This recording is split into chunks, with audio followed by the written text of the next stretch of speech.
दोस्तों आज हम कवर करेंगे वेरी वेरी इंपॉर्टेंट टॉपिक कोशिका व कोशिका की संरचना यानी कि सेल स्ट्रक्चर। देखिए यहां से एग्जाम में बहुत बार क्वेश्चन पूछे जाते हैं और क्वेश्चन रिपीट भी होते हैं और इस वीडियो में जितने भी इंपॉर्टेंट क्वेश्चन यहां से बनते हैं वो सभी कवर करेंगे फुल डिटेल के साथ। बिल्कुल छोटा सा प्यारा सा टॉपिक है। अगर एग्जाम में यहां से क्वेश्चन बनता है तो 99% चांस है इस वीडियो से बाहर क्वेश्चन नहीं जाएगा।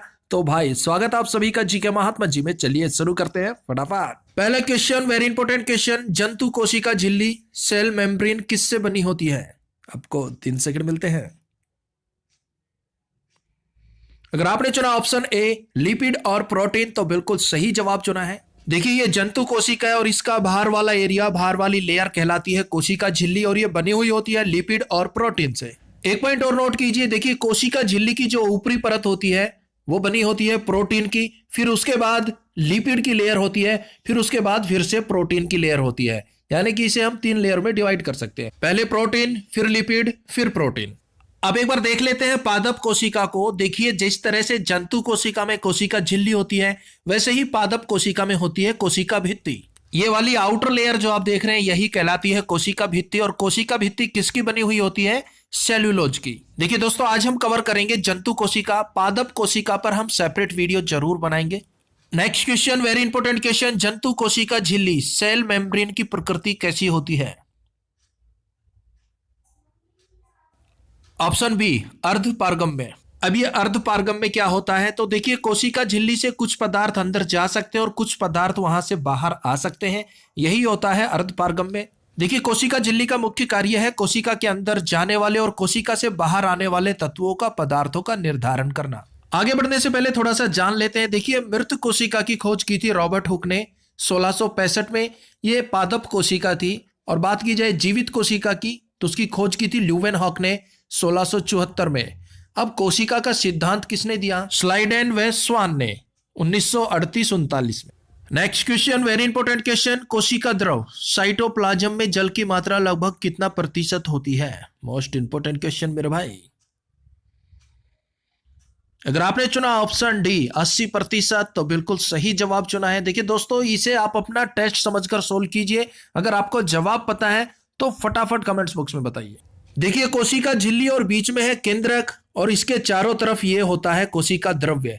ये एक चिपचिपा जेली टाइप का द्रव्य होता है। इसमें जल की मात्रा 80% होती है और इसी के अंदर ये सारे ऑर्गन तैरते रहते हैं। माइटोकॉन्ड्रिया, लाइसोसोम, राइबोसोम, ये सब इसी में तैरते रहते हैं। नेक्स्ट क्वेश्चन, निम्न में से किसे कोशिका का मस्तिष्क कहा जाता है? ऑप्शन ए केंद्रक। देखिए कोशिकाओं का मस्तिष्क कहलाता है केंद्रक। जिस तरह से हमारा ब्रेन हमारी बॉडी को कंट्रोल करता है उसी तरह से केंद्रक कंट्रोल करता है कोशिकाओं को। इमेज में देखिए ये सेंटर में होता है केंद्रक। नेक्स्ट क्वेश्चन बनता है, सबसे पहले केंद्रक की खोज किस वैज्ञानिक ने की? Option A Robert brown. देखिए सबसे पहले केंद्रक की खोज की थी रॉबर्ट ब्राउन ने, कब? 1831 में, 1831 में। नेक्स्ट क्वेश्चन, गुणसूत्र मुख्यतः कहां पाए जाते हैं? ऑप्शन सी कोशिका के केंद्रक में। देखिए गुणसूत्र मुख्यतः कोशिका के केंद्रक में पाए जाते हैं और गुणसूत्र में ही होता है हमारा डीएनए। अब देखिए कोशिका के केंद्र में गुणसूत्र के अलावा आरएनए भी पाया जाता है यानी कि राइबो न्यूक्लिक एसिड।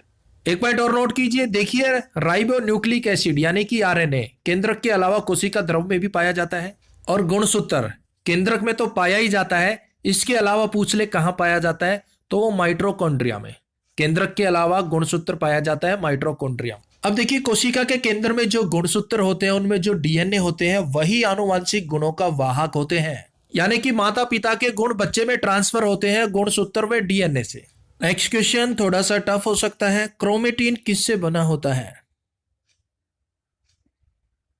अगर आपने चुना option B DNA plus protein तो बिल्कुल सही जवाब चुना। अब ये क्रोमेटिन क्या होता है? तो देखिए कोशिका की नाभि के अंदर धागे नुमा पदार्थ जाल के रूप में बिखरा हुआ दिखाई देता है जिसे हम क्रोमेटिन कहते हैं। ये इमेज में जो आप देख रहे हैं धागा नुमा ये जाल टाइप का, यही भाई क्रोमेटिन है और ये बना हुआ होता है प्रोटीन और डीएनए से। और जब कोशिका का विभाजन होता है तो क्रोमेटिन छोटे छोटे धागों के रूप संचित हो जाता है और इन धागों को ही हम कहते हैं गुणसूत्र, क्रोमोसोम, और इन्हीं में होता है हमारा DNA.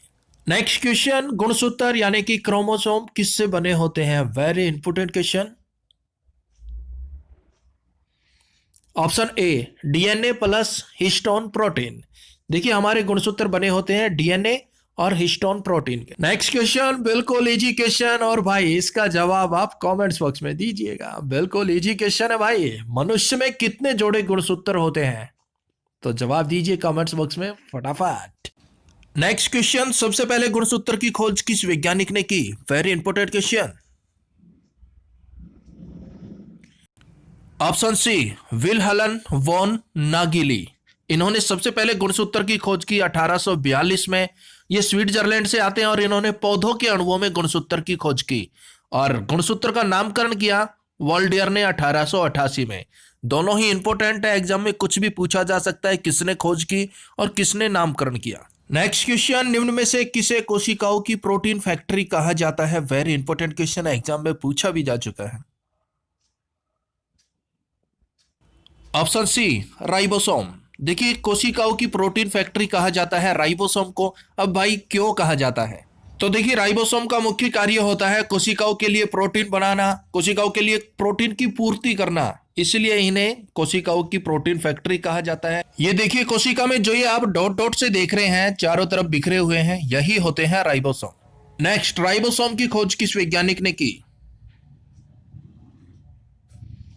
Option D George Palade ने, और इसके लिए इन्हें नोबेल पुरस्कार भी दिया गया था। नेक्स्ट, राइबोसोम का नामकरण किस वैज्ञानिक ने किया? Option C Richard B Roberts. देखिए नामकरण किया रिचर्ड बी रॉबर्ट्स ने। Next question, very important question, निम्न में से किसे कोशिकाओं की आत्मघाती थैली कहा जाता है? जवाब दीजिए मेरे भाई फटाफट। Option D lysosome. देखिए लाइसोसोम को आत्मघाती थैली कहा जाता है, पर क्यों कहा जाता है? देखिए लाइसोसोम एक प्रकार का एंजाइम होता है और इसमें 24 प्रकार के एंजाइम होते हैं, और इन एंजाइम का काम होता है कोशिकाओं में कोई बाहरी कण या तत्व आ जाते हैं और वो कोशिकाओं को नुकसान पहुंचाने का काम करते हैं, तो लाइसोसोम उसे नष्ट कर देता है। यही इसका मुख्य कार्य है। अब कई बार लाइसोसोम हानिकारक पदार्थों को नष्ट करते करते खुद भी नष्ट हो जाता है, और जब ये नष्ट होता है तो जितने भी ये एंजाइम है वो सभी फैल जाते हैं और इनके संपर्क में आने वाली कोशिकाओं को ये पचा लेते हैं, इसलिए इसे आत्मघाती थैली कहा जाता है। हमारी कोशिका में ये लाइसोसोम है, पिंक वाला जो आप देख रहे हैं।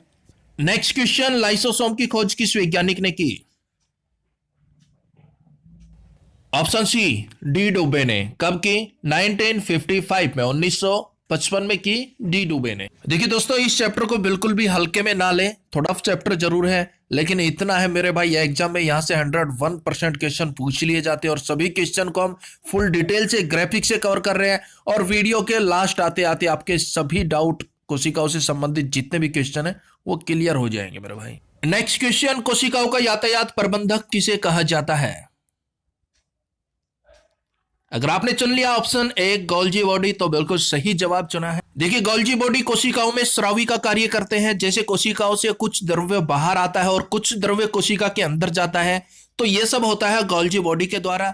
देखिए इसमें पतली पतली नलिकाओं का झुंड होता है, और इन्हीं के जरिए कोई भी द्रव्य या पदार्थ कोशिका से बाहर आता है और कोशिका के अंदर जाता है। तो भाई कोशिकाओं के लिए गोल्जी बॉडी स्रावी का कार्य करता है, यातायात का करता है, इसलिए हम इसे कोशिकाओं का यातायात प्रबंधक भी कहते हैं। Next question, very important question, निम्न में से किसे कोशिका का शक्ति केंद्र यानी कि पावर हाउस कहा जाता है? Option C mitochondria. देखिए माइटोकॉन्ड्रिया वेरी वेरी इंपॉर्टेंट है, 50% क्वेश्चन यहीं से पूछ लिए जाते हैं। तो भाई कोशिका का शक्ति केंद्र कहलाता है माइटोकॉन्ड्रिया, लेकिन क्यों कहलाता है? देखिए माइटोकॉन्ड्रिया में कोशिकीय श्वसन होता है और एटीपी ऊर्जा उत्पन्न होती है।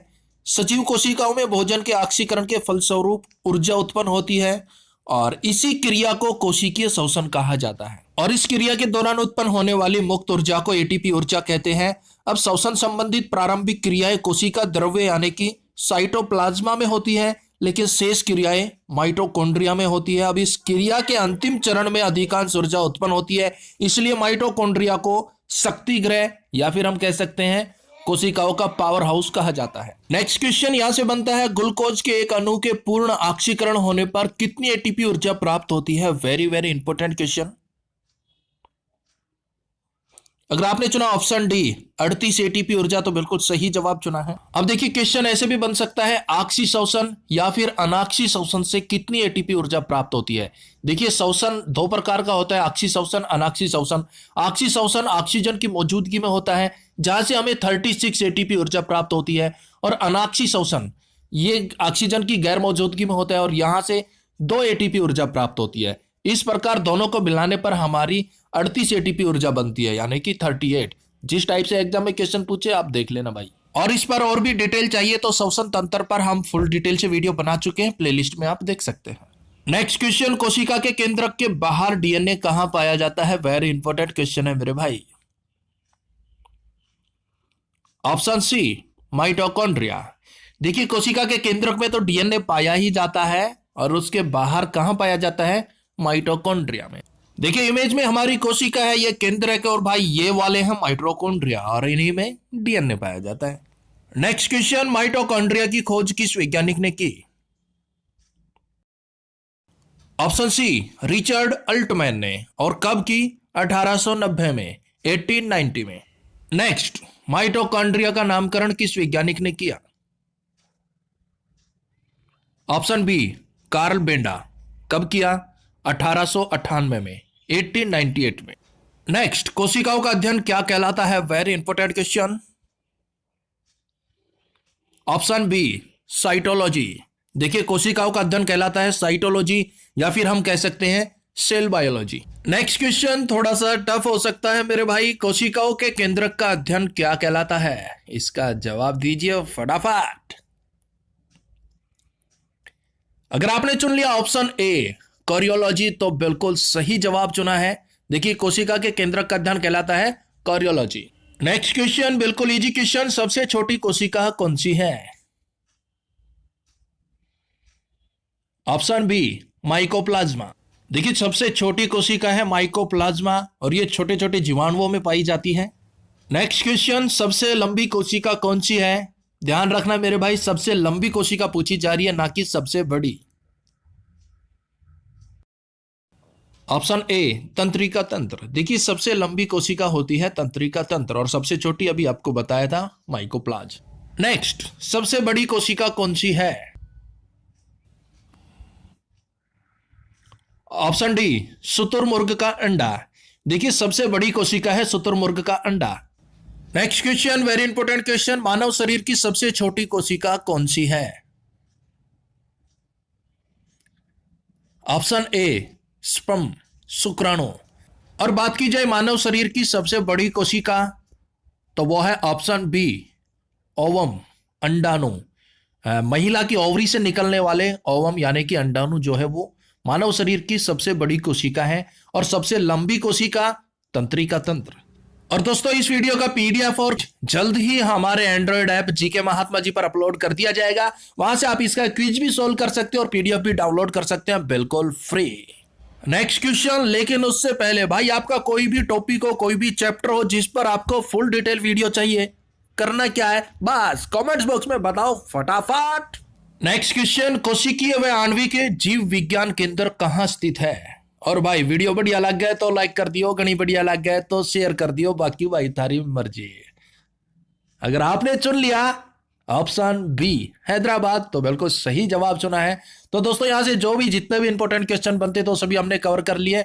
मिलते हैं नेक्स्ट वीडियो में, तब तक के लिए जय हिंद जय भारत।